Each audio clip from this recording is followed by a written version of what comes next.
Hey everyone, hope everyone's doing well. Wanted to share a little bit of a story today. We had an opportunity not too long ago to take a bunch of our youth to a cottage, beautiful cottage near Peterborough. Specifically, we took a bunch of the youth who have been identified as leaders and who have agreed to volunteer their time. They help bring youth voice and a significant youth voice into the process of planning and running and evaluating some of the programs that we run. Just really incredible young people that we were able to take up and learn about like leadership skills and team building and all that kind of stuff, to have a really good time. But at one point we were asking them questions, trying to get from the perspective of youth and in the youth voice, answers to some of the questions about what do you think that the dam does? What would you like to see it do? What type of needs do you think are being met? So pretty standard questions, and it doesn't seem like it would be that big of a deal. But from one of our groups in particular, we had one young man and one young woman in this group with a couple of our staff, and one of them predominantly is at our Meadowvale location, and one's a volunteer from our Cooksville location. Anyway, there ended up being a lot of tears in this particular group, and there was a lot of emotion was running high. And again, it seemed like a lot of the questions were pretty standard.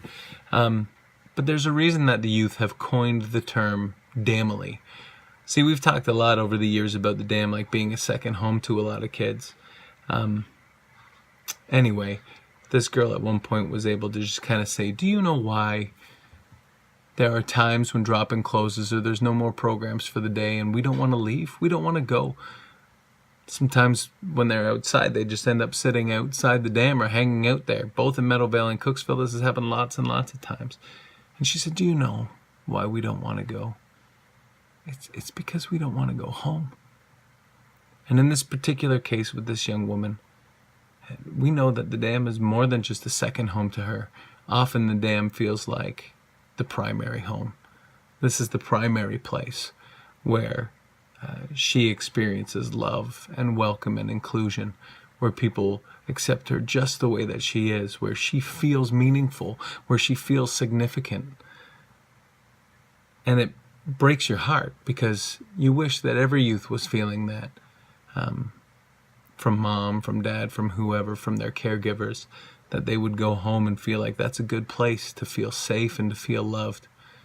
But the reality is, for some of the youth who are coming into our space, this is the primary place where they're feeling that.